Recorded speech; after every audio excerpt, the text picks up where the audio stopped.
ठीक है।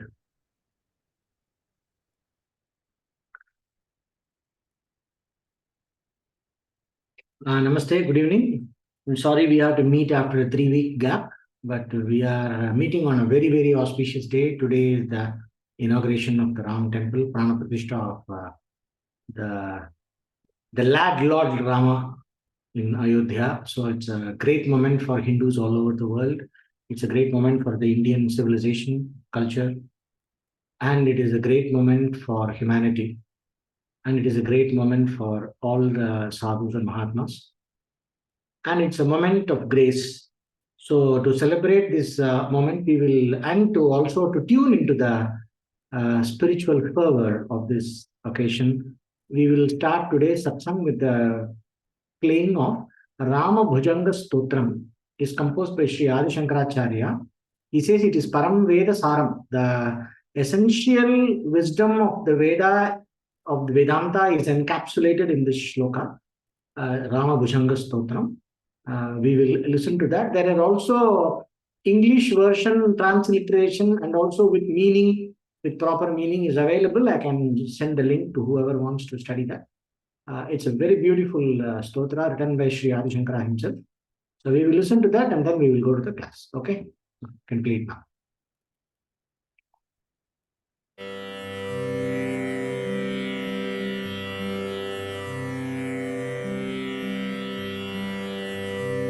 अथ श्रीरामभुजङ्गप्रयातस्तोत्रम् विशुद्धं परं सच्चिदानन्दरूपं गुणाधारमाधारहीनं वरेण्यं महान्तं विभान्तं गुहान्तं गुणान्तं सुखान्तं स्वयं धाम रामं प्रपद्ये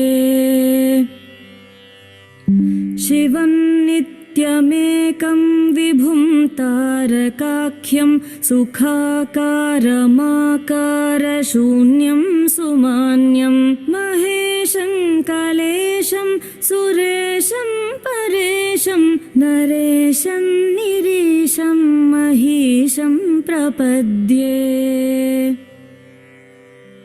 यदा वर्णयत् कर्णमूलेऽन्तकाले शिवो राम रामेति रामेति काश्यां तदेकं परं तारकब्रह्मरूपं भजेऽहं भजेऽहं भजेऽहं भजेऽहम् महारत्नपीठे शुभे कल्पमूले सुखासीनमादित्यकोटिप्रकाशं सदा जानकी लक्ष्मणोपेतमेकं सदा रामचन्द्रं भजेऽहं भजेऽहम् क्वणद्रत्नमञ्जीरपादारविन्दं लसन्मेखला चारुपीताम्बराढ्यं महारत्नहारोल्लसत्कौस्तुभाङ्गं नदच्चञ्चरीमञ्जरीलोलमालम् लसच्चन्द्रिकास्मेरशोणाधराभं समुद्यत्पतङ्गेन्दुकोटिप्रकाशं नमद्ब्रह्मरुद्रादिकोटिररत्नस्फुरत्कान्तिनीराजनाराधिताङ्घ्रिम् पुरः प्राञ्जलीनाञ्जनेयादिभक्तान् स्वचिन्मुद्रया भद्रया बोधयन्तं भजेऽहं भजेऽहं सदा रामचन्द्रं त्वदन्यं न मन्ये न मन्ये न मन्ये यदा मत्समीपं कृतान्तः समेत्य प्रचण्डप्रकोपैर्भटैर्भीषयेन्मां तदा विष्करोषि त्वदीयं स्वरूपं सदा पत्प्रणाशं सकोदण्डबाणम् निजे मानसे मन्दिरे सन्निधेहि प्रसीद प्रसीद प्रभो रामचन्द्र ससौमित्रिणा कैकेयी नन्दनेन स्वशक्त्यानुभक्त्या च संसेव्यमान स्वभक्ताग्रगण्यैः कपीशैर्महीशैरनीकैरनेकैश्च राम प्रसीद नमस्ते नमोऽस्त्वीश राम प्रसीद प्रसाधि प्रसाधि प्रकाशं प्रभो माम् त्वमेवासि दैवं परं मे यदेकं सुचैतन्यमेतत्त्वदन्यं न मन्ये यतो भूतमेयं वियद्वायुतेजो जलोर्व्याधिकार्यं चरं चाचरं च नमः सच्चिदानन्दरूपाय तस्मै नमो देवदेवाय रामाय तुभ्यं नमो जानकीजीवितेशाय तुभ्यं नमः पुण्डरीकाय ताक्षाय तुभ्यम् नमो भक्तियुक्तानुरक्ताय तुभ्यं नमः पुण्यपुञ्जैकलभ्याय तुभ्यं नमो वेदवेद्याय चाद्याय पुंसे नमः सुन्दरायेन्दिरावल्लभाय नमो विश्वकर्त्रे नमो विश्वहर्त्रे नमो विश्वभोक्त्रे नमो विश्वमात्रे नमो विश्वनेत्रे नमो विश्वजेत्रे नमो विश्वपित्रे नमो विश्वमात्रे नमस्ते नमस्ते समस्तप्रपञ्च प्रभोगप्रयोगप्रमाणप्रवीण मदीयं मनस्त्वत्पदद्वन्द्वसेवां विधातुं प्रवृत्तं सुचैतन्यसिद्ध्यै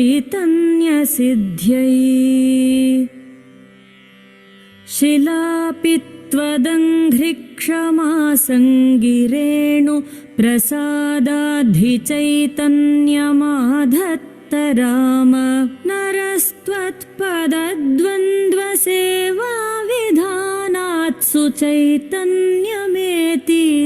किं चित्रमत्र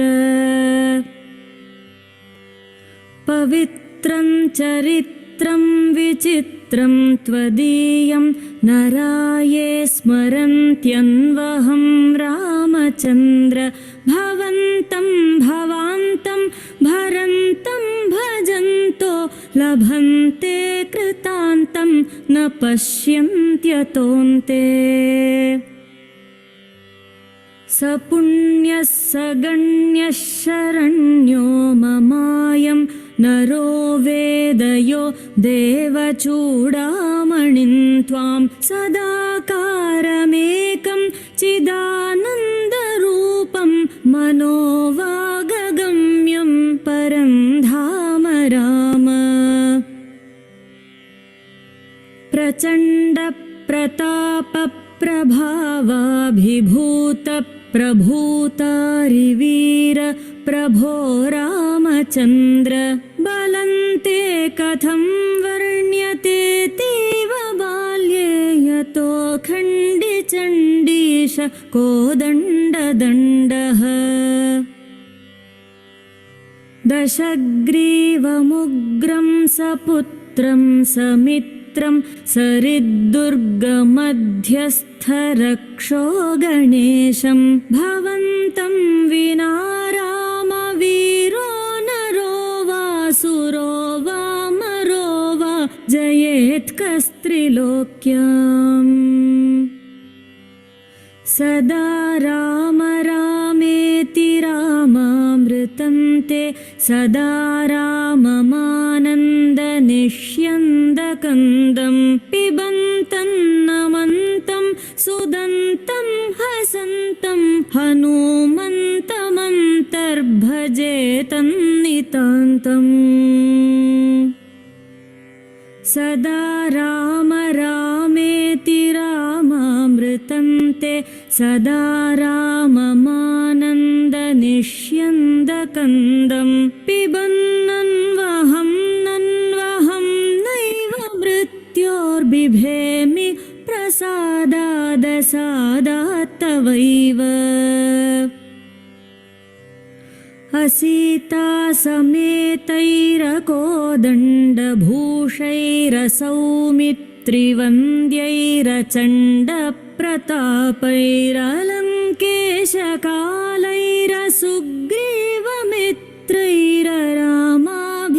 समेतैरकोदण्डभूषैरसौमित्रिवन्द्यैरचण्डप्रतापैरलङ्केशकालैरसुग्रीवमित्रैररामाभिधेयैरलं दैवतैर्नः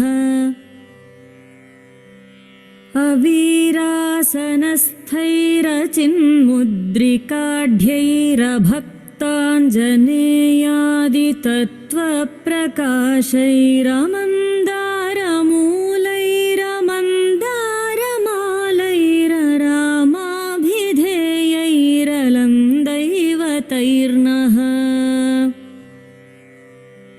सिन्धुप्रकोपैरवन्द्यप्रतापैरबन्धु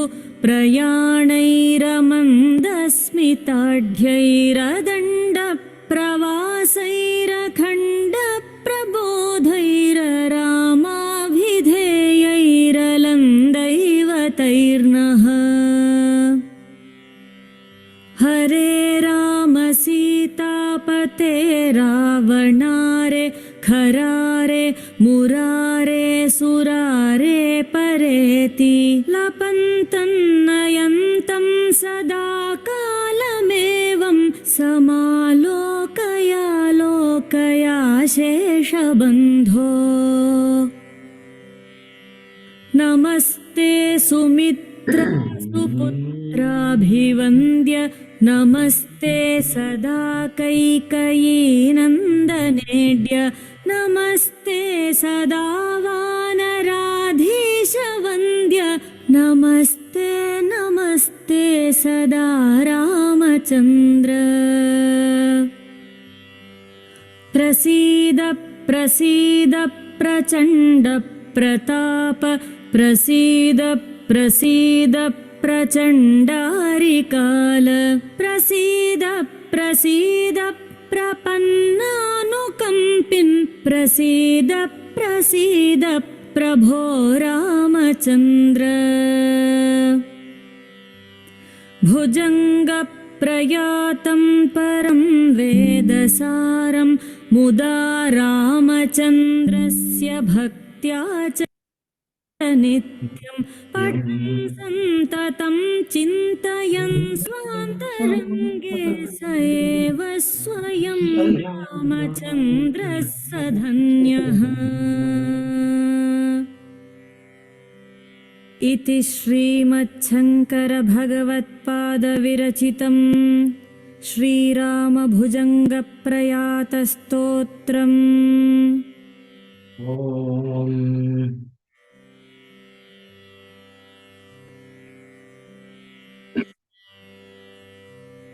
We can get back.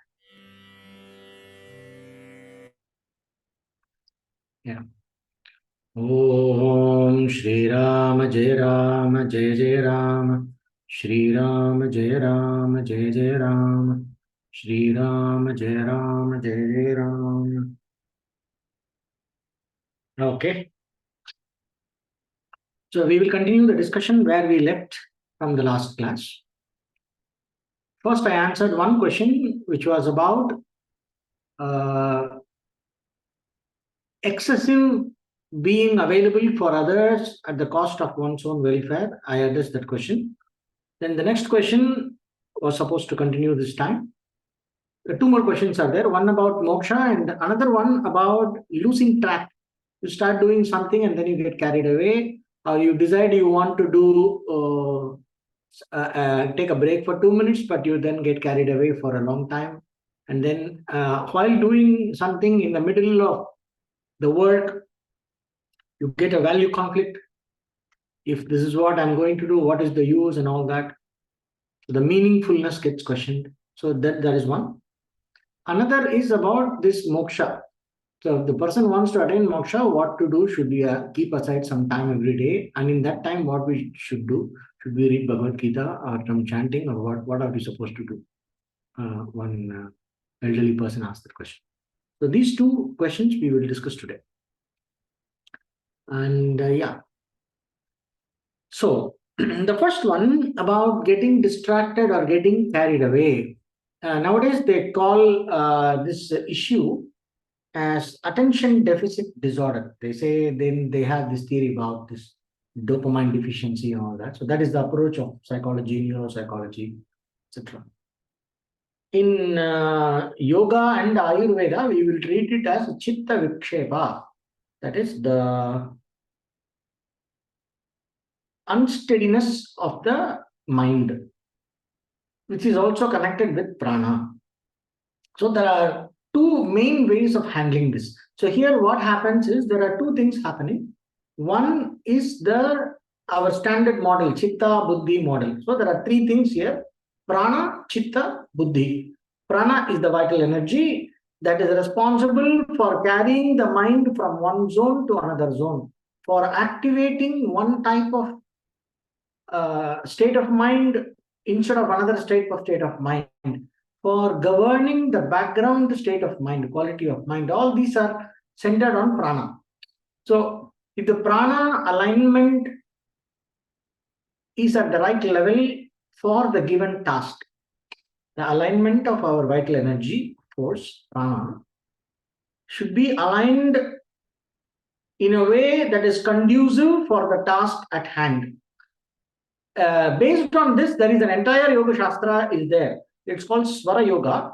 For example, you see, you check this nostril. Some days the right nostril will be more dominant. I mean, during a day, for some time the right nostril will be more dominant. For some time the left nostril will be more dominant.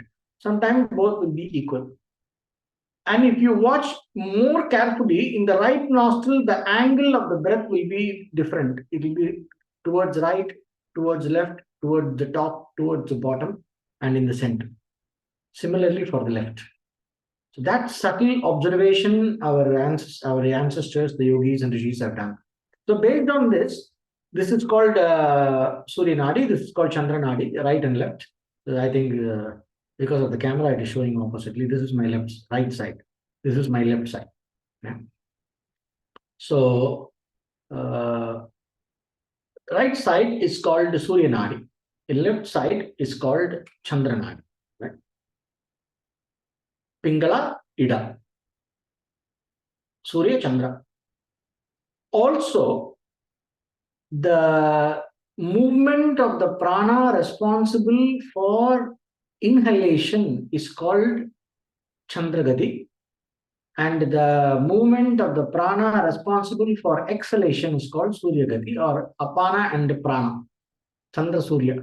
Also, the orientation of the main prana, what we call Mukhya Prana, if it is downward or upward, we say a Chandragati or Suryagati, Adhomukhi or Urdhomukhi. Like that, there are a few aspects, technical aspects are there. These plus the angle of the breath tells you in which tattva your swara. This is called swara. Swara means it's like a music, so it keeps on changing. It goes in a certain rhythm. So they say in Swara Yoga, they say, where is your swara? Check your swara. They will check like this. It's in the right nostril or left nostril. My swara is in Surya Nadi or Chandra Nadi. If it is in Surya Nadi, I can do a set of activities. If it is in Chandra Nadi, it is more conducive to do some other set of activities. For example, when we are going to do some challenging tasks, it is physically challenging tasks, it is better for the breath to be in the Surya Nadi. When it is in Chandra Nadi, we have to wait for the breath to change to Surya Nadi and then do the challenging task. This is one. If you are going to go and have an argument, it has to be in the Surya Nadi. When you want to sit calm and think about stuff, then it has to be in the Tantra Nadi. So like that, you have different, different mappings, and mapping your swara according to the task, or mapping your task according to the swara. That would be a easy way to allow our unconscious mind to cooperate on the task at hand. This is Swara Yoga. But it may not be practical beyond a certain point. It is very useful. The reason I am telling here is not for you to keep checking, which one to, keep on checking for everything. Hi, can we go out? 1 second. No, we cannot go out. We have to wait for half an hour. By the time the bus will leave, right? So it's not like that. I'm not talking that. What I'm trying to tell you is there is an intimate connection between the orientation and the nature of the prana in our system and the way the unconscious mind behaves or the mind cooperates with you. The mind and the system and the different faculties to cooperate for us to do a task is heavily dependent upon prana. So when the prana aspect is taken care, we will be able to have more harmony, more cooperation from our inside for a given task that we have undertaken consciously. Right. So that is the point I'm trying to arrive here. So this Swara Yoga and all that is based on this concept. So now prana is there, and then there is also what is called chitta, which is your, let us call it as a subconscious mind, right? So because I cannot say unconscious mind, in this case I can say subconscious mind, because you are aware this is happening, but that movement of the mind is not done consciously. We don't have a choice over that. Conscious mind is where we have a choice. For example, you can look at this screen now, or you can look here, you can look there.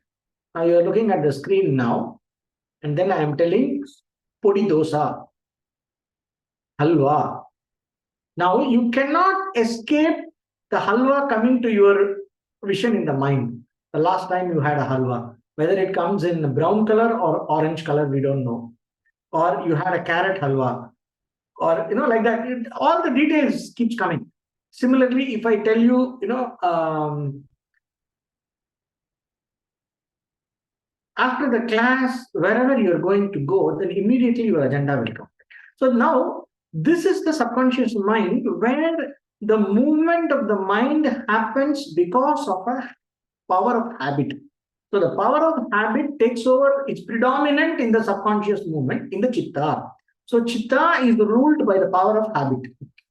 But buddhi, the conscious thinking faculty that we have, with which we think, decide, and decide the course of action, which is the realm of purushartha, where we are, we discussed this in the last class also, where we are sustaining our conscious commitment for a task, right, towards a goal, that is in the buddhi. So the decision for action, what I'm going to do now, that is happening in the buddhi. Now that can be influenced by your subconscious, in the sense, I am not feeling in the right mood to do this. Let me do it later. So you make a decision, but the decision is influenced by the subconscious. Or the decision can be influenced by commitment to dharma. Right now, I am supposed to do this. I don't feel like doing this. Okay, I don't feel like doing this. Now, am I supposed to do this or later? My common sense and my intelligence tells me that it is better to do it now. So let me see how I can make my mind cooperate with me for doing this. That would be a learning to master, that would be an approach of commitment to purushartha, commitment to the buddhi, and learning to handle the mind. So the entire practice of yoga is meant only for this, where we learn to handle the mind in a subtler and subtler level in a more harmonious way, allowing our inner nature to cooperate with our conscious goals. Whatever goals we are pursuing in life, whatever task we have decided to do consciously, we have to make the body and the prana and the chitta cooperate for what we have decided to do consciously. This process of making the body, prana, and chitta cooperate for what you have decided consciously, and also to make the body, prana, and chitta be your best friend, in the sense for that to inspire your thinking in the right direction.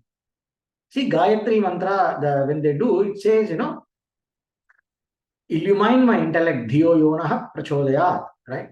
The meaning is, यो देव सवितः अस्माकं धियो धर्मादि गोचराः प्रेरयेत् तस्य यद् भर्गः तद्वरेण्यम् उपास्महे. That light which directs my thinking, right?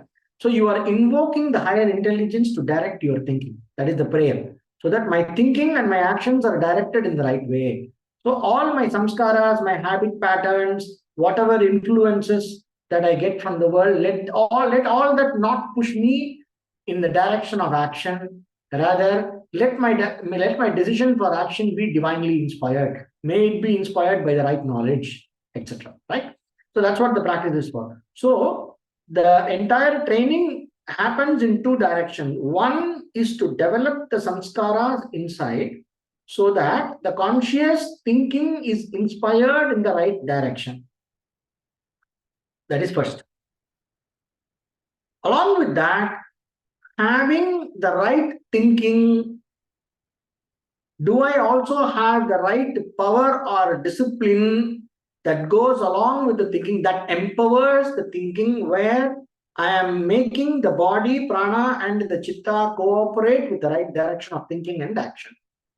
So these two aspects are taken care, and that is what is the whole practice of yoga. That is why they say yoga is an accessory for dharma or an accessory for jnana. Dharma means duties, actions, commitments.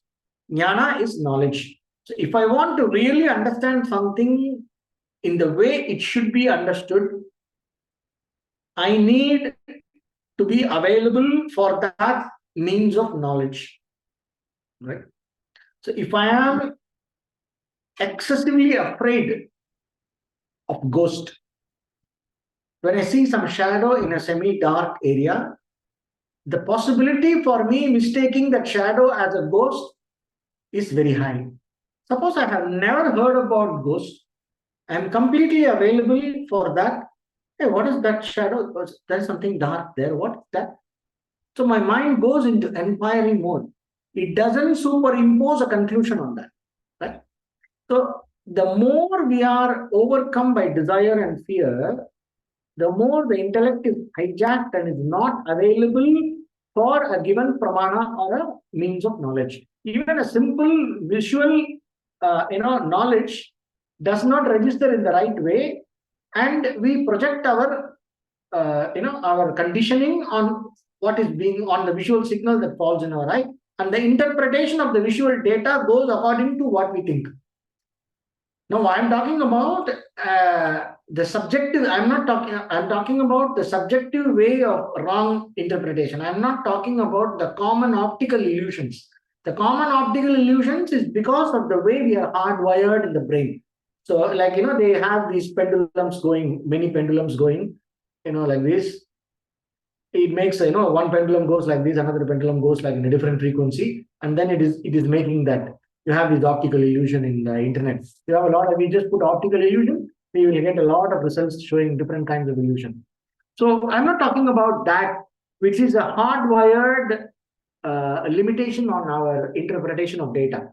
I'm not talking about that. I'm talking about the attitude and emotion and the desire and fear-driven distortion of what is already distorted by our sensory perception. Our sensory perception has a limit, but within that limit, it is functionally useful. So for a functionally useful, valid knowledge, for a functionally useful, commonly agreed upon valid knowledge, not available. My vision is clouded, right? So the intellect gets hijacked. So this is how the subconscious mind clouds the perception. So yoga as an accessory to knowledge is minimizing the subjective impact on our perception. How much our desire and fear clouds our perception, that becomes less. our distractions are less, so that our ability to focus is more. Then our ability to understand becomes better. And the preconceived notions do not cloud our judgment. We are able to conduct our thinking according to a certain disciplined procedure. So when they study logic and all that in Vedanta, there is a procedure. A simple example. This is why I'm going in length about this, is because the next question to be answered is about moksha. That's where this comes. So, in Sadhana Panchakam, the 5 verses for the means for attaining liberation, Sri Adi Shankaracharya gives a line, it's my favorite line. He says, Dustarkat suviramyatam shruti matah tarkah anusandhiyatam. That is a line. 2 instructions. Do not indulge in counterproductive logic argument. You are supposed to conduct logical argument and question and analyze things, not blindly accept. At the same time, when I am using the tool of logical thinking, what is the commitment? What is the direction of the commitment which is using the logic? It's an extremely important point. This is at the center of the entire spiritual growth process. This is at the center of the entire spiritual growth process, where what is my deeper commitment that drives my logical thinking?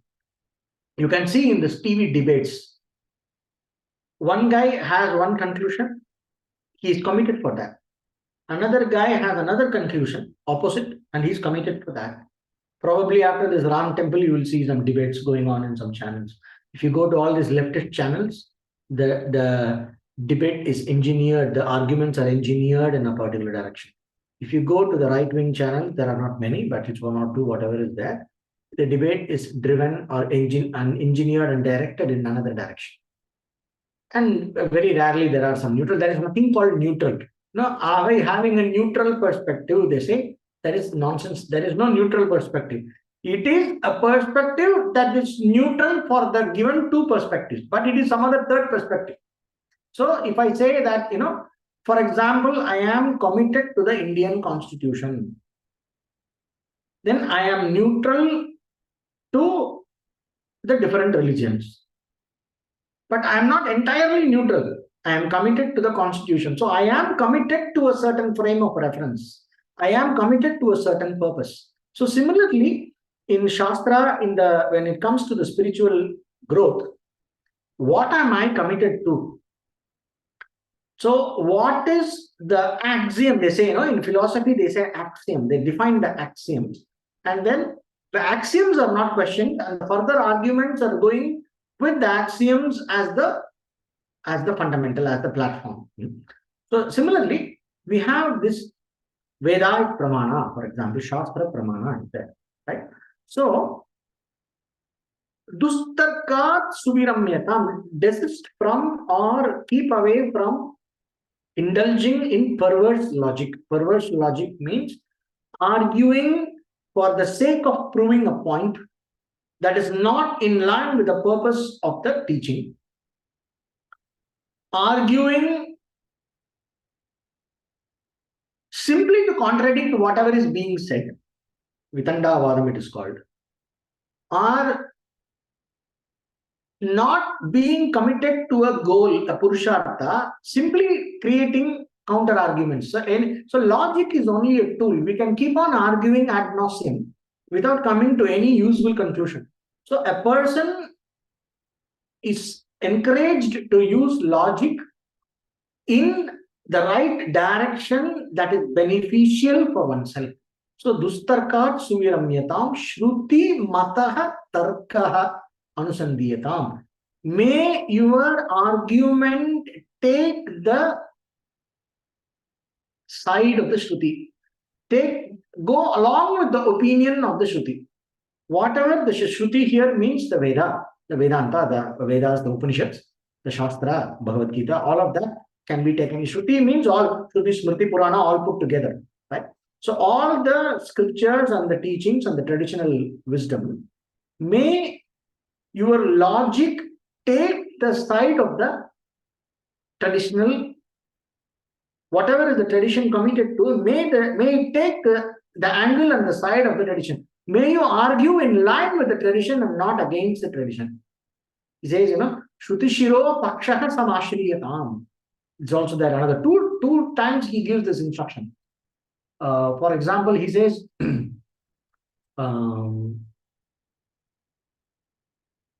Vakyartascha vicharyatam. May you take the initiation in the Mahavakya from your teacher, and having heard the Mahavakya, the great utterance like Tattvamasi, etc., Aham Brahmasmi, that you are, thou art that, they say, no? So like these revelatory statements of Vedanta, when you listen from the teacher, don't Shuma repeat it. May you inquire into the actual meaning, intended meaning of those sentences. I can tell you a story for this. It's like, for example, there was this great rishi called Ashtavakra. He was the guru of King Janaka. So King Janaka was sitting on a river bank, because it's very auspicious to do chanting in a river bank. You do the japa on it's called doing japa on the steps of a river bank. They sit there by a river bank and do japa, Purushcharana and all that. It's supposed to be very powerful. It makes the impact of the mantra very powerful. Okay.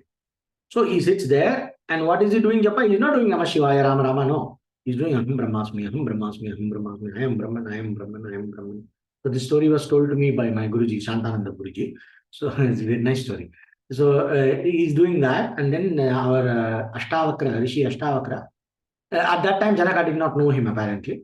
So he comes and sits nearby, and he has one kamandal, means that, that pot that Swamiji's carry, and that a danda, that's the T kind of a rod that rishis, they show in the movies, right? They are using it for controlling the swara. You remember I told you about swara? So to control the swara, they use it, or to keep it like an arm rest for doing some chanting, rolling the malas, etc. It's like an arm rest, right? So it has some purposes. So he goes there and sits near our King Janaka and says, this is my danda, this is my kamandala, this is my danda, this is my kamandala, this is my danda, this is my kamandala, right?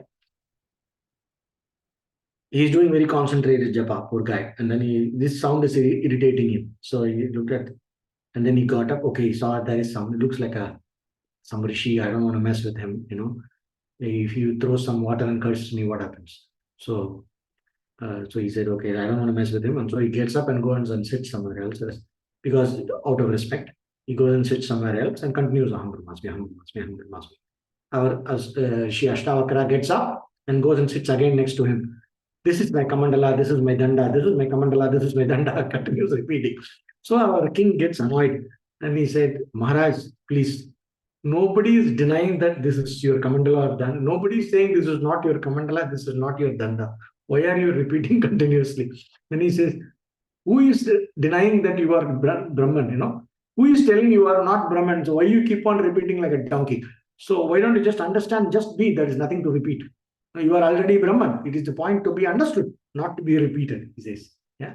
So it's a very interesting. So the Vakyartascha vicharyatam, may you inquire into the meaning of the Mahavakya, of the sayings of the Vedanta, the revelatory sentences, right? Inquire into the meaning. While you are inquiring into the meaning, how should you inquire? Vakyartascha vicharyatam. Shruti Shiro Pakshaha Samashriyama. May you, in doing so, may you take the side of the Vedanta. Shruti Shiro Pakshaha. Here it's a little, it's a more specific instruction. So where he says, when a person comes from a ritualistic life and becomes a monk, in the ritualistic life, all the interpretation of the Vedic sentences are done in relevance to how it is appropriate or where it is relevant for a ritual. For example, in Sandhya Vandanam, when we do Sandhya Vandanam, There is a mantra. We say, Asavadityo Brahma Brahmaivahan Asmi, that this sun that I am worshipping is Brahman. That Brahman I am. It is one utterance we say after the argyam. We do that. We do the Asavadityo Brahma Brahmaivahan Asmi. It is to be done as a contemplation. Now, ritualistically speaking, it is meant to reinforce the power of the ritual. It makes the ritual more powerful by doing this visualization or this bhava. So it is only a bhava. There is not a knowledge. Because once the knowledge is there, right there you are a jivan mukta. When you know that chaya purushe eshabaditye sa ekaha, it says, no, with that consciousness which is in Ishvara is the same as which is in me, I and that are one. Means finished. Your samsara is over. Right there you are a jivan mukta. So that is not the point here. From the point of view of Sandhya Vandana as a ritual, this is the spiritually enhancing incantation and a contemplation. So this bhava or this bringing up this feeling that the sun and myself are one gives that extra power to the whole process, a purificatory power. It's something like a samskara for the mind, we can say. So this is the paksha of the Veda or the ritualistic portion. But at the same time, Shruti Shiraha means Vedanta, where it is the Jnana Kanda or it is meant for giving you enlightenment and liberation, which is studied ideally after renunciation. After renouncing my ritualistic life, I go into inquiry into the truth. So this is the traditional approach. There are different angles to it. This is not the time to discuss that. So he says, when you are doing this, don't continue to interpret the sentence like a ritualistic guy. Here it is meant for a different purpose, to give you moksha. It is to reveal the true nature of yourself.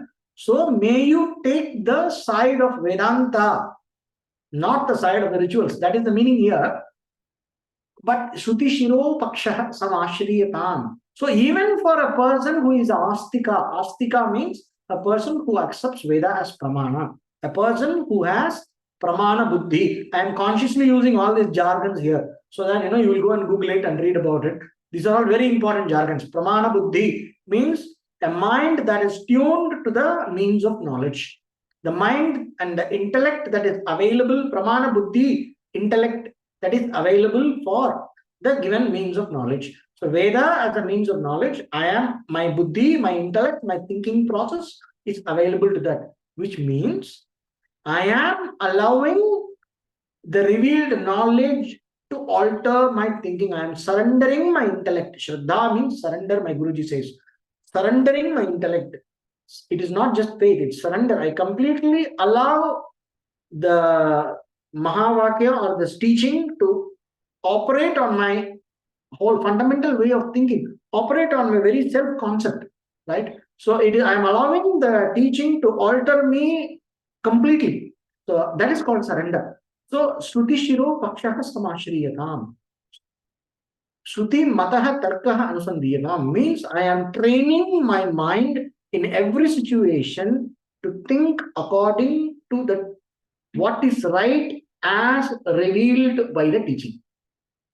That is why in Bhagavad Gita, the two chapters I asked you to look into, chapter 14 and 16, it says there, and also in I think in 18th chapter, I forgot which chapter, Tasmat Shastram Pramanante Karya Akari Vyavastitav.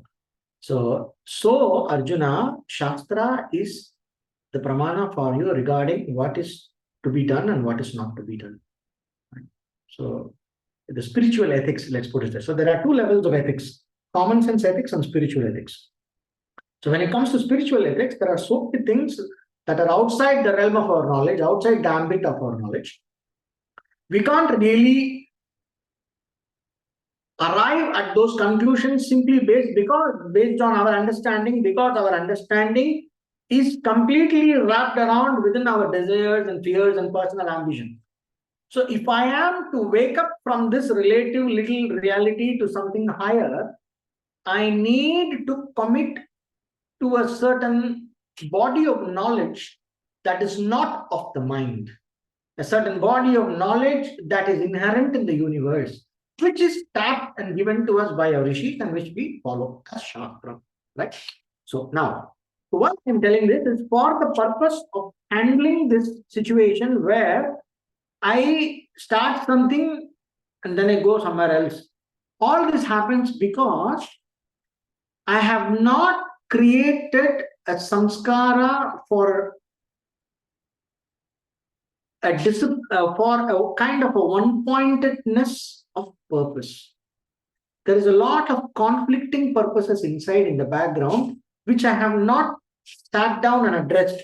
Because of that, there is a lot of pending desire, there is a lot of pent-up cravings in the back of the mind. It is constantly asking for attention.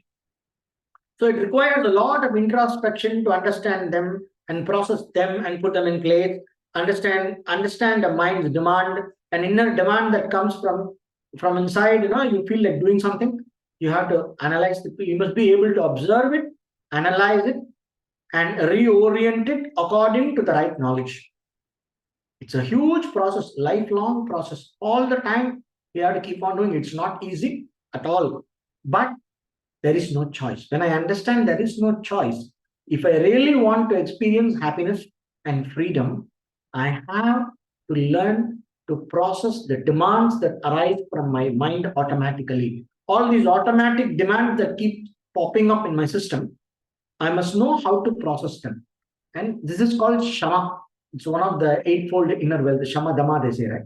So this Shama, it is called in Mano Nigraha. So I need to learn to handle that and process that, which requires a lot of introspection, a lot of free time, which requires prioritizing your me time and processing them either with the help of a teacher or a therapist. When you go to a therapist, they do that. You process, they make you become more aware of what's going on, but they don't give you a framework. So when you go to a therapist, they only make you aware of it, the psychotherapist and all that. So they don't give you a framework of interpretation. There is only this common sense framework. So it's okay. At least you're spending time with that and analyzing it based on, you are bringing it up to be analyzed with your already existing value structure and your thinking pattern and your framework, right? So based on that, you will be able to analyze. Or you can have a conversation, or you just write your journal and think about it. So bring it out. So usually when you sit and meditate, you will not come across these thoughts. When we are in our active life, the background keeps on asserting itself. That is why when we are doing one task, the mind gets carried away. Something takes our attention. It's called limbic engagement. All these ads pop up and take our attention away, right? So like that, either it is an advert, there is a pop-up window coming in the computer, or there is a pop-up window coming in my chitta. So one of them hijacks my attention away. So how it hijacks my attention away? It invokes a value I have for it. Something comes to my attention. The moment something comes to my attention, it invokes a certain bhoga vasana, a personal value attached to enjoyment or suffering, like or dislike, right? Desire or aversion. One of that comes. And then the mind, then immediately my ego principle, the doer in me, the karta, immediately I become very busy trying to get rid of it or trying to grab it and enjoy it more and involve in it more, right? Now, for a completely untrained mind, this goes on. Like the noise is very high. And the ability to bring oneself back to the task at hand, or to realize even that I am carried away, the time taken to realize I am carried away, it's a long time, which means the subconscious stress is very high. I have to really take a break and put myself through some discipline, basic fundamental discipline, asanas, exercises, pranayama. Here in this case, pranayama, japa and hatha yoga is one of the best help for this. Simple asanas, just Surya Namaskar, some 2-3 stretches, right? And after that, you do some pranayama, like a simple nadi shuddhi, or nothing, just inhale for 4 counts, hold for 4 counts, exhale for 8 counts, hold outside for 4 counts. Like that, they call it as box breathing. This is simple, which is basically anuloma viloma, right? So you do that. for 10 minutes, 15 minutes, you do that continuously. You can even have a metronome. There is this tick tock that keeps on rocking, right? You can do that, or you keep a clock in front of you. Inhale for 4 seconds, hold for 4 seconds, exhale for 8 seconds. Keep on doing that, right? So an external aid will help you to stay on the task. If you're closing your eyes and doing, you may get carried away. Once you get that, then you will feel, when you do that breathing technique for some time, you will feel that your system is gathering. When you do jogging for like 2-3 kilometers, and then you sit and do some stretches, and after that you sit and do some deep breathing with control along with counting, and then you do some conscious relaxation, and then you get up, and then you start to do something, you will see the background, that noise or that haziness in the background is reduced a lot. This can also be enhanced with the diet. You go through some, less spicy and less salty diet for some time, and have more protein and less carbohydrate. So this kind of thing where you are any food that digests well and easy for you, but have just a little, and keep half the stomach empty. So that you feel like eating some more, you can stop. It's called mitahara. Any food that it agrees with your system very easily, and you are able to digest easily, and there are no complications after eating, you feel very light and you feel very healthy and you feel nourished. So whichever food makes you feel like that, eat that. Of course, vegetarian is preferable, because non-vegetarian food creates a disconnect between our the physical system and the prana-oriented physical system and the buddhi. The disconnect becomes more when you eat meat, where the instinct level of the instinctive mind becomes like a separate entity. So that gap reduces when you have vegetarian food for a long time. The gap reduces. It's very, very useful to be a vegetarian if you want to, go into the path of, or at least for 6 months to one year, one can decide not to eat any kind of meat, no egg, no onion, no garlic, no mushrooms, no asafoetida. Like that, one can take a diet for like 6 months to 1 year, and then do all this. And after that, you will see the mind becomes very easy to handle. And after that, you can probably get back to your diet in a gradual manner and see which, and then you have a freedom to choose consciously. Okay, this is good for me, this is not good for me. You can experiment a little bit and decide your diet over time. Right? But taking that break and doing this and going through some grind, going through some asana, pranayama grind, and then some exercises and some japa, sitting and doing a mantra chanting for upamshu chanting. You don't tell it loud, but you chant like this. You move your lips, but the sound doesn't come. And then maybe have a mala, 2 for 1 mala, 3 malas, 5 malas, 10 malas. If you have a holiday, today I will do 10 malas, 5 malas in one sitting. So like that, you gradually increase your ability to stay committed on a task, on a disciplining task. And then you apply the same thing for whatever things you're doing. When you make it a habit, when we are creating the samskara for concentration. When you create a samskara for concentration, the chitta starts cooperating more and more and more. Now you are able to see what you can do with the buddhi, where in thinking you have conflict.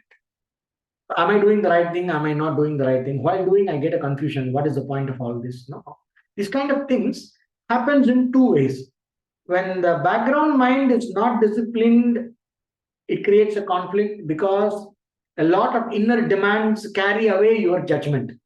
Once that noise is minimized, usually this will be less, but whatever confusion comes in thinking will be of a more important and a fundamental nature. So for that, satsanga will help.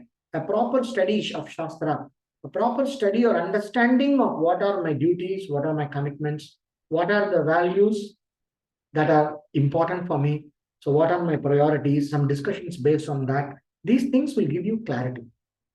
Discussion with what they call as life coaching these days. This kind of discussions with setting your priorities right and looking up to you can learn about the fundamentals of what is useful for me in the long term. Shreyaha means what is good for me in the long run.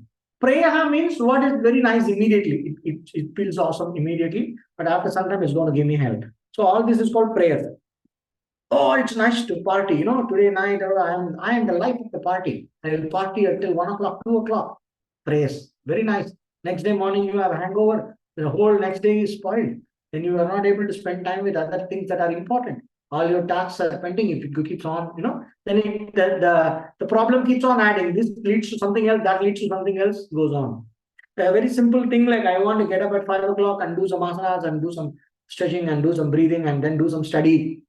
That will require planning from the previous evening, 6 o'clock, right from what evening, what you're drinking for 5 o'clock onwards, whether you are having a heavy dinner or a light dinner, when you hit the bed, and then that will decide whether you are able to wake up at all. And if you wake up, with what quality of mind and body are you able to wake up, etc. Right? So similarly, Shreyas means keeping my long-term good in the mind and deciding my current actions accordingly.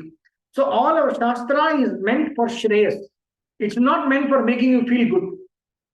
If you are already feeling good doing what the Shastra says, that means you are already having what we call as Chitta Shuddhi. You are already having a predominantly sattvic mind, and that is why what the Shastra says is very delightful for you.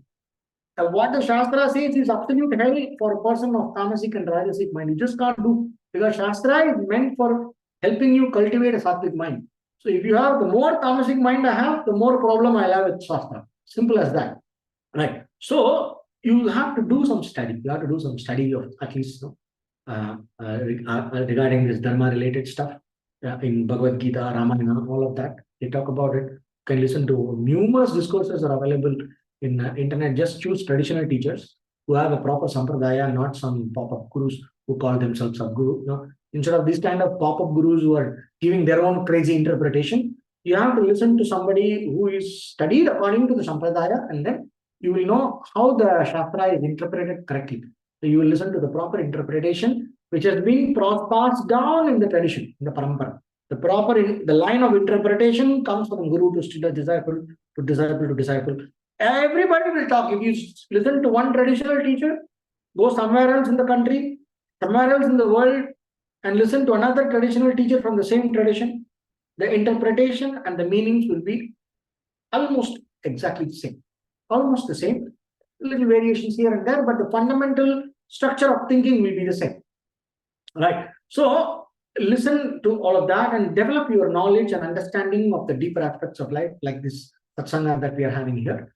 So when we develop that, along with the discipline that has helped you to develop the samskara of concentration in the mind, when these both go together, this conflict during an action or getting carried away after you are committed to one direction, all these problems will be like absolutely nothing. And the time frame, if you do it properly, the time frame for you to see some concrete results is not even a month. In 1 month, you will start seeing concrete results. It doesn't take a lot of time at all. These practices are very powerful, and it's very, very simple. You don't have to raise your kundalini and all that. Nothing. It's very simple practices, but if you stay committed to it and you follow the proper method, within 1 month you will see amazingly concrete results that will impact your everyday life in a very deep way. Yeah. So now, having said that, coming to moksha.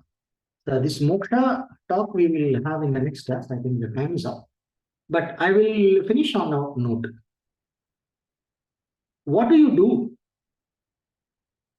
if you want moksha? Should I set some time aside for myself? Whether you want moksha or not, it is good to set time aside for yourself.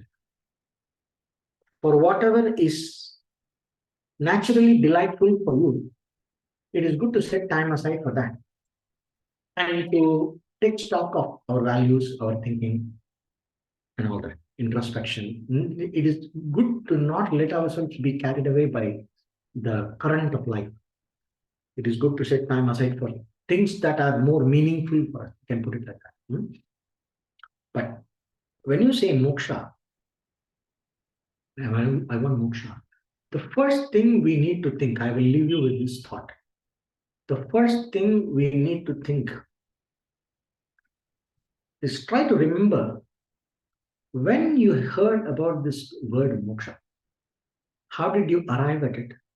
It's just that somebody was marketing moksha in the sense you keep on hearing in our culture, moksha, moksha everywhere, all the sants, sadhus. And because all these people say, it makes a certain impression. One, because of their tapasya, it makes an impression on our head. Also, we have a certain shraddha, a certain respect. So we say this is important, so we just take it in. So it becomes a value, something to strive for is important. So I need to, I need to look into this moksha thing. But I have no clue what it is, right? So everybody says it's important. It's in a very innocent way. It's good. It's better than nothing. But that is not enough. So we have to remember, where did I hear about this moksha? When did I start thinking about moksha? And what made me think about moksha? When did I? Why did I? And why do I continue to think about moksha? Moksha means liberation. So liberation from what? Always when I say liberation, liberation from what? So from what do I really want moksha? This is very, very important. This clarity, it is not simple at all. It looks very simple. Yeah, from birth and death. No. Don't tell from here. What do you feel here? Right. If I want liberation from birth and death, then why am I attached to so many things that is going to cause more and more reincarnation? Right. So have I really gone into the desire for liberation? Have I really owned up this value for liberation? This liberation as a concept, do I really have an intrinsic and a deep-seated value and awe when I think about the possibility of liberation, right? So I need to think about that. So that is the first question one needs to spend a lot of time with. So when you set aside some time every day, think about moksha. What do I really want moksha from? Always moksha means moksha from what? Is it moksha from constipation? Or is it moksha from hunger? Moksha from thirst? Or moksha from having to work day in and day out? Or it is moksha from poverty? Moksha from what? Is it moksha from birth, the cycle of birth and death, where I am already assuming that reincarnation and other things? Then what did I get that knowledge? Where did I get that knowledge from?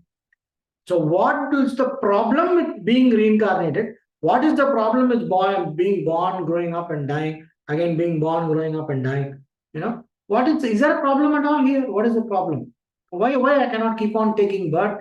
Okay, this birth I enjoyed. In a lot of technological innovations are happening. Probably 100 years down the line, it's going to be a fantastic high-tech world. I should reincarnate and enjoy it better. Why not? Right? Or they talk about a different kind of heavens, Indraloka, this loka, that loka. So how will it be to go and incarnate in one of those Devalokas where there is always music, dance, and party going on, where you don't get old? There are guys who kill themselves to go to heaven. There is an entire global cult of billions of people who believe that after death they will go to a heaven where they will have certain set of enjoyments. That's all they live for. They live for that. They even kill others for that. So there's a cult like that. It's a very famous. It's a major religion. So yeah. So in heaven, they are working. They're living for heaven, to go to heaven. It's like a tourism. You do all this stuff, and then you go to heaven. And there are shortcuts. You live a righteous life, and all that. You go to heaven. You believe in whatever is the stuff their book says, go to heaven. There is a shortcut. You kill the non-believer, you go to heaven. Shortcut. So like that, they have this. So that is also an idea of heaven. That is their concept of moksha, because for them the heaven is eternal. So then what is the right understanding of moksha? What is correct? What is not correct? Does it make sense? I will tell you, moksha means you will become a little ball of light, and after that you will go and lodge yourself into a square circle.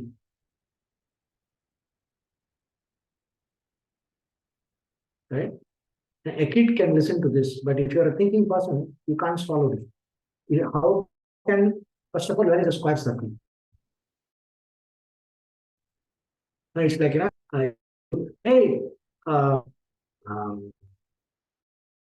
see you on February 30.